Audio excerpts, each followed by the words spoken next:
Welcome back class 7 students. जो topic हम पढ़ रहे थे वो था nutrition in plants and animals. अब nutrition in plants and animals में हमने पढ़ा मैक्रो न्यूट्रिएंट्स, जो हमने लास्ट पढ़े थे। मैक्रो न्यूट्रिएंट्स में हमने पढ़ा था कार्बोहाइड्रेट्स, फैट्स एंड प्रोटीन्स। आज हम पढ़ेंगे माइक्रो न्यूट्रिएंट्स, और माइक्रो न्यूट्रिएंट्स में क्या क्या आएगा? All the vitamins and all the minerals. सारे वाइटामिन और मिनरल्स जो हैं हमारे आएंगे माइक्रो न्यूट्रिएंट्स में।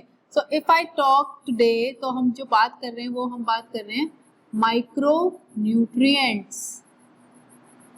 ठीक है, so we have to talk about two micro nutrients, जो कि हैं हमारे वाइटामिन्स एंड मिनरल्स।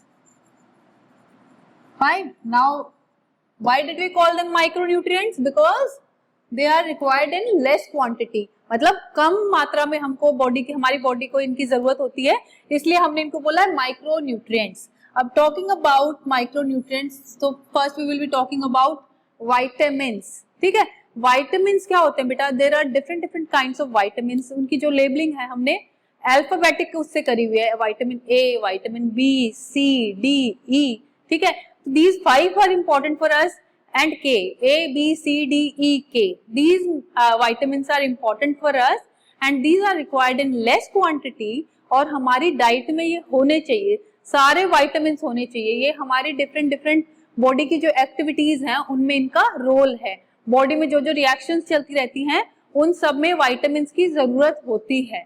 ठीक है, so if I talk, vitamins are chemicals। ये केमिकल्स होते हैं but they are required in small quantities, जो हमने बात करी, इसलिए हमने उनको बोला है माइक्रो न्यूट्रिएंट्स, बिकॉज हमको वो कम क्वांटिटी में जरूरत होती है उनकी। They are required for the proper functioning of the body. I have told you कि बॉडी में कुछ फंक्शंस जो हैं उनमें वाइटामिन्स की रिक्वायरमेंट होती है। ठीक है, they are divided into 2 categories. बेटा vitamins are also now divided into 2 categories, कि वो किस में सॉल्व होते हैं। अगर वो वाटर में डिसॉल्व हो जाते हैं तो उनको बोला वाटर सॉल्युबल, अगर वो फैट्स में डिसॉल्व होंगे तो फैट सॉल्युबल। ठीक है, जैसे अगर हम वाटर में पानी में अगर हम डालते हैं ऑयल की ड्रॉप, तो वो जो ऑयल है वो तैरता रहेगा, वो आपस में मिक्स नहीं हो सकते। ठीक है, इसीलिए हमने वाइटामिन्स को 2 में डिवाइड किया है, जो पानी में घुल जाए और जो ऑयल में घुल जाए। ठीक है, तो जो पानी में घुल जाएंगे उनको हम बोलेंगे वाटर सॉल्युबल वाइटामिन्स। ठीक है, तो अब इसके एग्जाम्पल कौन से हैं? वाइटामिन बी एंड सी। ठीक है, अब दूसरा है हमारा बेटा फैट सॉल्युबल वाइटामिन्स। ठीक है, इसमें हमारा आता है ए, डी, ई, के, एडेक। अगर मैं वैसे बताऊं तो we used to remember like this, ADEK. ठीक है, तो एडेक किसमें आएगा? एडेक आता है हमारा फैट सॉल्युबल में। ठीक है, अब क्या होता है बेटा, जो फैट सॉल्युबल, वाटर सॉल्युबल का क्या होगा? अब अगर हमने टू मच कंज्यूम कर लिया, मतलब हमारी बॉडी को सपोज वी रिक्वायर्ड 5 माइक्रोग्राम्स अगर हमको चाहिए था, एंड हमने 500 माइक्रोग्राम्स कंज्यूम कर लिया, तो वाटर सॉल्युबल का क्या होगा? वो हमारे यूरिन में सॉल्व हो जाएगा, डिसॉल्व होके और बाहर निकल जाएगा बॉडी से। ठीक है, तो वाटर सॉल्युबल एक्स्ट्रा ले लिया तो बॉडी से निकल जाएगा। बट फैट सॉल्युबल का क्या होगा? वो हमारे यूरिन के थ्रू बाहर नहीं जा सकता और हमारी बॉडी में कहीं कहीं डिपॉजिट हो जाता है। तो उसका अगर हमने रिक्वायर्ड अमाउंट से ज्यादा ले लिया तो वो हमको टॉक्सिसिटी कर सकता है। टॉक्सिसिटी मतलब हानि पहुंचा सकता है, हार्मफुल हो सकता है हमारे लिए। So fat soluble reach toxic levels if consumed in quantities larger than required. Fine. So अब 2 टाइप की बातें हैं बेटा। एक तो हो सकती है वाइटामिन की डेफिशिएंसी, मतलब उसकी कमी है, और एक हो सकता है हमने बहुत सारे वाइटामिन ले लिए तो उसके ज्यादा है वो हमारे अंदर। ठीक है, अगर वाइटामिन की कमी है तो चाहे वो फैट सॉल्युबल है चाहे वो वाटर सॉल्युबल है, दोनों की वजह से बॉडी की फंक्शनिंग में दिक्कत आ जाएगी। बट अगर हम बात करते हैं कि वाइटामिन की ज्यादा है हमारी बॉडी में वाइटामिन, तो वाटर सॉल्युबल है तो बॉडी से निकल जाएंगे, और फैट सॉल्युबल है तो टॉक्सिक हो जाएंगे हमारी बॉडी में। ठीक है, तो हमको फैट सॉल्युबल वाइटामिन जो है बहुत ज्यादा नहीं होने चाहिए हमारे में। ठीक है, I am going to sum up this slide in just 1 minute. Vitamin जो है इट इज माइक्रो न्यूट्रिएंट। ये माइक्रो न्यूट्रिएंट हमारी बॉडी की प्रॉपर फंक्शनिंग के लिए हमें थोड़ी सी क्वांटिटी में रिक्वायरमेंट होती है इनकी। ठीक है, अब इसको हमने डिवाइड किया into 2, water soluble and fat soluble. जो बी एंड सी हैं वो होते हैं हमारे वाटर सॉल्युबल, और जो ए, डी, ई, के वो होते हैं हमारे फैट सॉल्युबल। ठीक है, या तो इनकी डेफिशिएंसी हो सकती है या फिर ये ज्यादा क्वांटिटी में हो सकते हैं। फाइन। तो moving on to the next table, जो टेबल आपकी उसमें दिया है बेटा बुक में, it is a huge list जो हमको दी हुई है आपकी उसमें, but since you are listening it for the first time, ये सारे वर्ड्स आज आप पहली बार सुन रहे हैं, so I will not emphasise much on learning every bit of it, मतलब हर पॉइंट को आपको याद करने की जरूरत नहीं है, let's make it easy for you. अब हमने पढ़ा है कि vitamin and their deficiency, deficiency मतलब बेटा कमी, किसी चीज की कमी, ठीक है, तो we are deficient of these vitamin, ठीक है। तो अगर वाइटामिन कौन कौन से हैं उसकी डेफिशिएंसी होगी तो उस डिजीज का क्या नाम होगा, ठीक है। सो सबसे पहले आता है बेटा विटामिन ए, ठीक है। विटामिन ए अगर कमी होती है तो होता है नाइट ब्लाइंडनेस, ठीक है। आपको ये विटामिन ए है, this you don't have to remember right now, इस क्लास में हम साइंटिफिक नेम को नहीं याद करेंगे। Dietary source very important for you, क्योंकि किस आपको कौन सा विटामिन कौन सी डाइट से मिलेगा, किस चीज से मिलेगा वो आपको पता होना बहुत इंपॉर्टेंट है। आपकी एज में वो खाना भी इंपॉर्टेंट है, ठीक है, उनका क्या फंक्शन है और उसकी डेफिशिएंसी को हम क्या बोलेंगे, फाइन। सो फर्स्ट जो हमें याद करना है वो विटामिन ए। विटामिन ए जो होता है बेटा येलो फ्रूट्स एंड कैरेट्स, ठीक है, कैरेट क्या है, गाजर, तो जो भी हमारे कलरफुल फ्रूट्स होते हैं एक्चुअली, जिसमें येलो कलर है, रेड है, कैरेट वगैरह हैं, उन सब में होता है हमारा विटामिन ए। और विटामिन ए का क्या काम है, विटामिन ए का काम है हेल्दी विजन, मतलब अच्छे से दिखे ताकि हमें हमारी आईज के लिए अच्छा होता है, ठीक है। और उसकी अगर डेफिशिएंसी होगी तो उसको हम क्या बोलेंगे, नाइट ब्लाइंडनेस। एक्चुअल में बंदा ब्लाइंड नहीं होता, बट थोड़ा सा विजन कम हो जाता है, स्पेशली जब डार्क हो जाता है, ठीक है, शाम को जब अंधेरा सा होने लगता है उस टाइम उसको थोड़ा सा दिखना कम हो जाता है, उसको हम बोलते हैं नाइट ब्लाइंडनेस, ठीक है। सो नंबर 1 जो डेफिशिएंसी डिजीज जो टेबल में हमने पढ़ी है वो है विटामिन ए। विटामिन ए की कमी से होगा हमारा नाइट ब्लाइंडनेस, ठीक है। नंबर 2 जो है बेटा, इसमें वी आर नॉट अभी फॉर नाउ, हम इसको नहीं याद कर रहे, इसको नहीं कर रहे, B3 नहीं कर रहे, B9 करेंगे, देन हम करेंगे B12, देन हम करेंगे D, C, D, E, K। So these 7 we are going to learn. For now hold them, ठीक है, अभी के लिए हम इनको होल्ड पे डालेंगे। So जो विटामिन B9 होता है बेटा, इसका दिस भी नॉर्मली जो है इसको हम साइंटिफिक नेम से जानते हैं विच इज फॉलिक एसिड। हम B9 जनरली नहीं बोलते, किसी किसी का तो साइंटिफिक नेम फेमस होता है और किसी किसी का विटामिन का नंबर फेमस होता है, ठीक है, तो इसको हम बोलते हैं जनरली फॉलिक एसिड। किस चीज से मिलेगा ये, green leafy vegetable. Green leafy vegetable में क्या क्या आता है बेटा, पालक, मेथी, बथुआ, धनिया, जो ग्रीन भी है कलर में और पत्तेदार हैं, ठीक है। सो ग्रीन लीफी वेजिटेबल से हमको मिलता है फॉलिक एसिड, और ये होता है इंपॉर्टेंट हमारी प्रॉपर फंक्शनिंग ऑफ ब्रेन, ठीक है, और ब्लड फॉर्मेशन में भी हेल्प करता है। तो ब्रेन की फंक्शनिंग में बहुत ज्यादा इंपॉर्टेंट होता है। हमारी जो नर्व्स हैं, जो हमारी नर्व्स हैं पूरी बॉडी की, ब्रेन, स्पाइनल कॉर्ड और जितनी भी नसें हैं, ये सब को प्रॉपर फंक्शनिंग के लिए फॉलिक एसिड की रिक्वायरमेंट होती है, ठीक है। तो फॉलिक एसिड की कमी से एक तो ब्रेन की फंक्शनिंग में दिक्कत हो जाएगी और दूसरी क्या दिक्कत होगी, एक अनीमिया होगा, ठीक है। सो इसकी इंपॉर्टेंस है proper functioning of brain and blood formation में, ठीक है।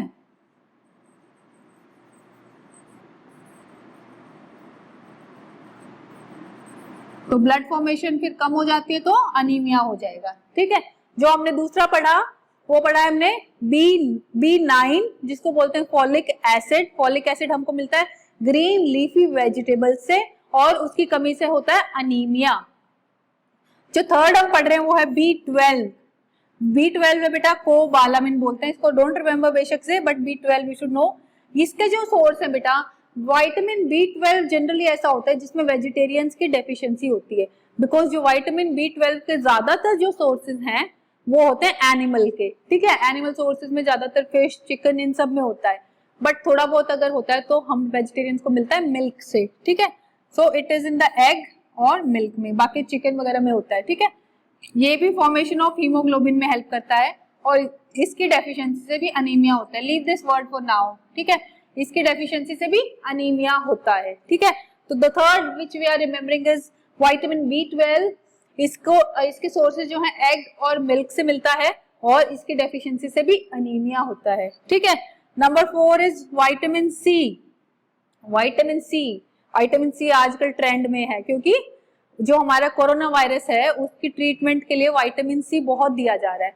और विटामिन सी किस में होता है बेटा, जो भी चीज आपको खट्टी लगती है उसमें होता है विटामिन सी।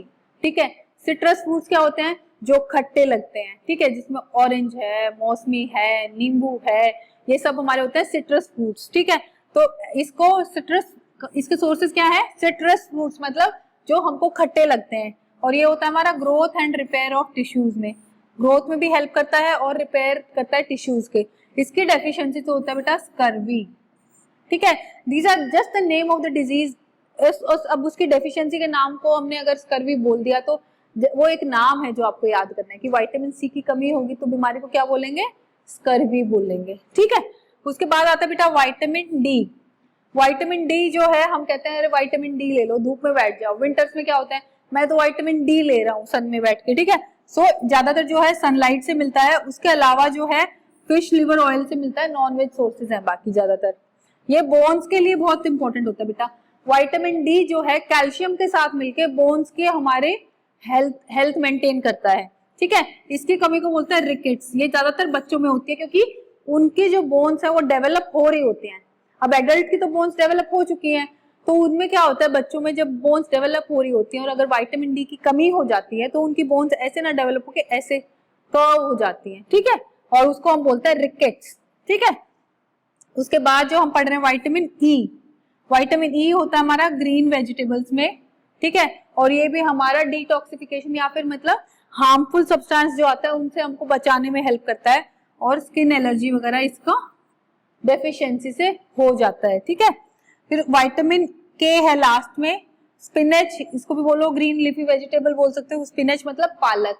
ठीक है, और कैबेज। ठीक है, उसके बाद ये हमारा अगर कोई चोट लग जाती है, वहां पे चोट में लगातार खून ना बहे इसलिए हमारे को विटामिन के की जरूरत होती है, वहां पे ब्लड को रोकने के लिए, ब्लड को क्लॉट करने के लिए। क्लॉटिंग मतलब उसको बहने से रोकने के लिए। ठीक है, तो क्या होगा इसमें, हेमरेज का मतलब होता है ब्लीडिंग।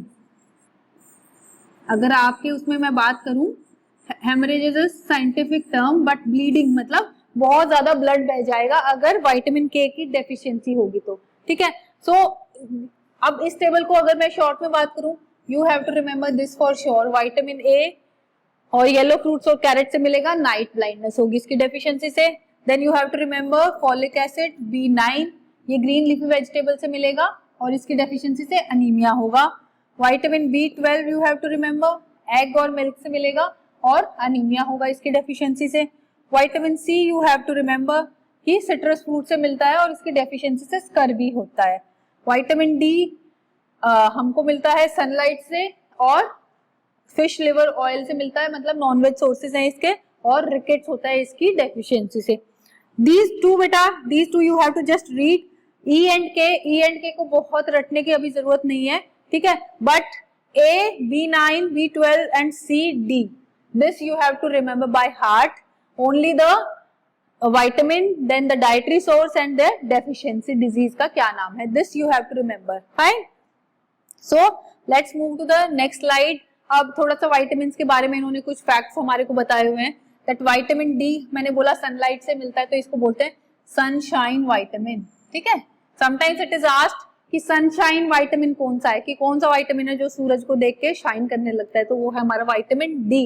ठीक है, क्योंकि जैसे विटामिन डी अगर हमारी स्किन पे जब लाइट हमारी स्किन पे पड़ती है तो हमारी स्किन के अंदर विटामिन डी का प्रोडक्शन बढ़ जाता है, इसलिए हम इसको बोलते हैं। तो human skin can produce large amount of vitamin D when expose to सन।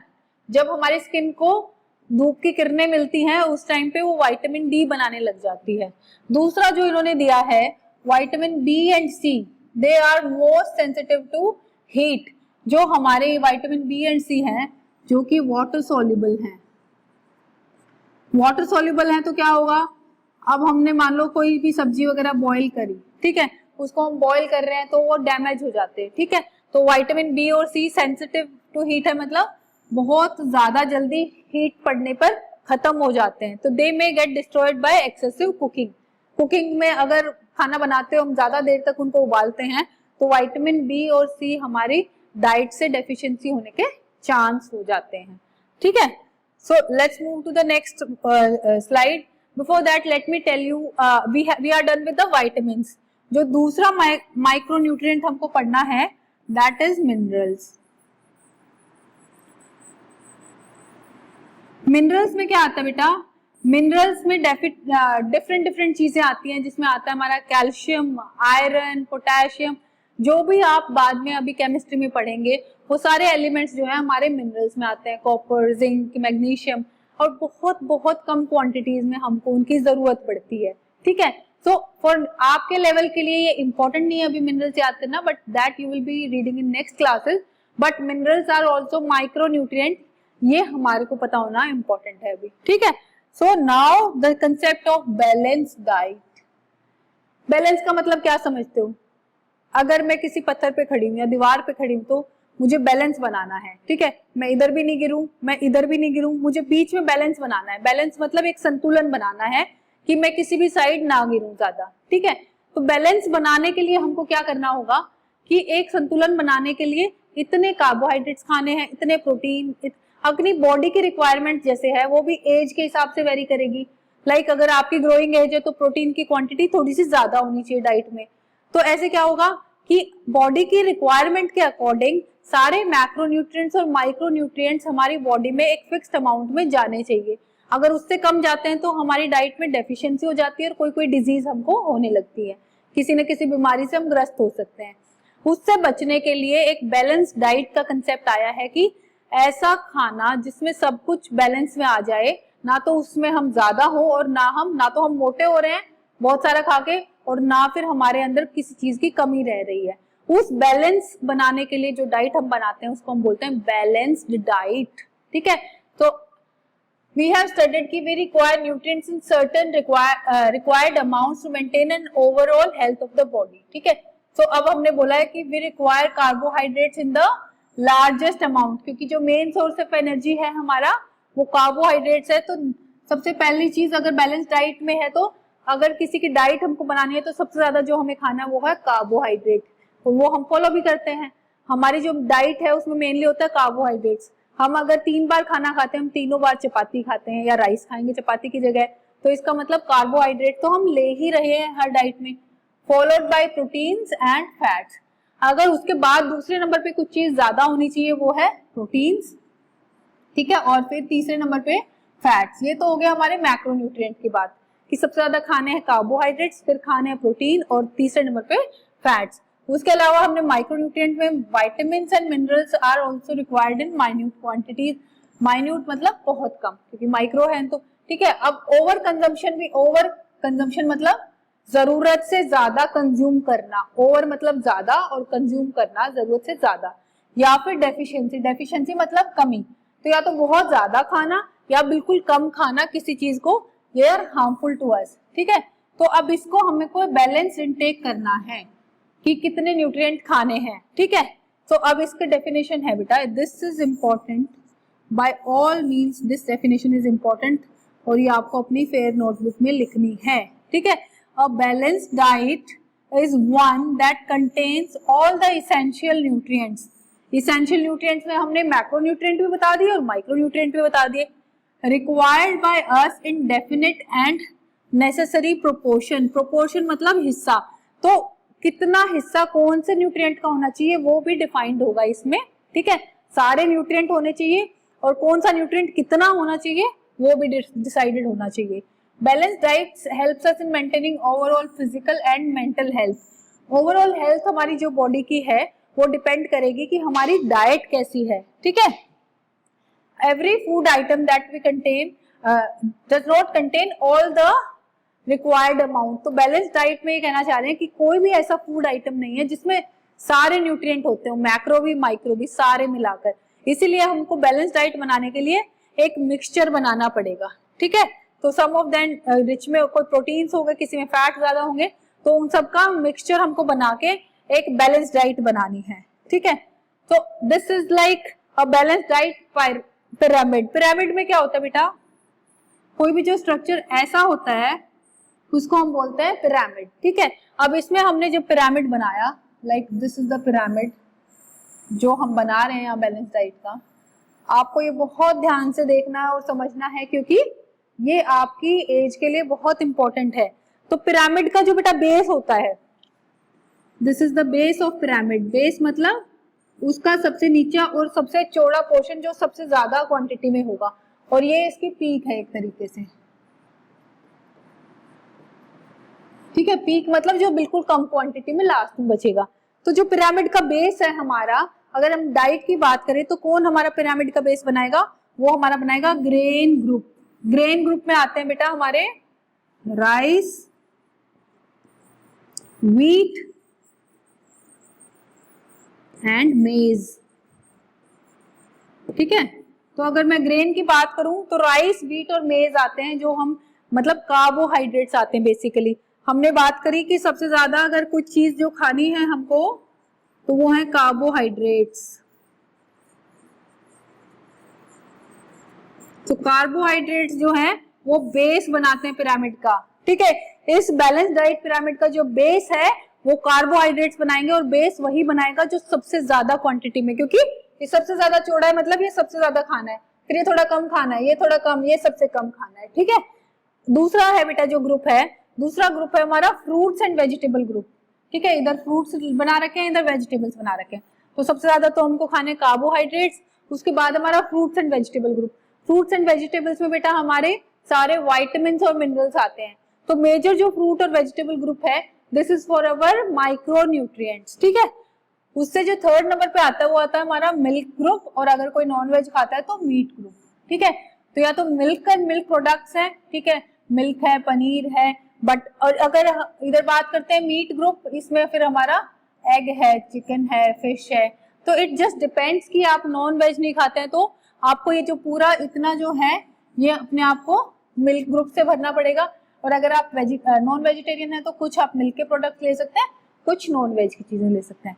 अब जो पिरामिड का पीक है, पिरामिड के पीक पे वो सब चीजें हैं जो आपको बहुत पसंद होती हैं, ठीक है, जिसमें आते हैं उनकी cold drinks, chocolates, chips, pizza, pasta, ये सब जो है बेटा, this is cake, this is cold drink, ये डोनट है, ये बर्गर, रोल्स, ठीक है, ये सब all this constitutes the peak.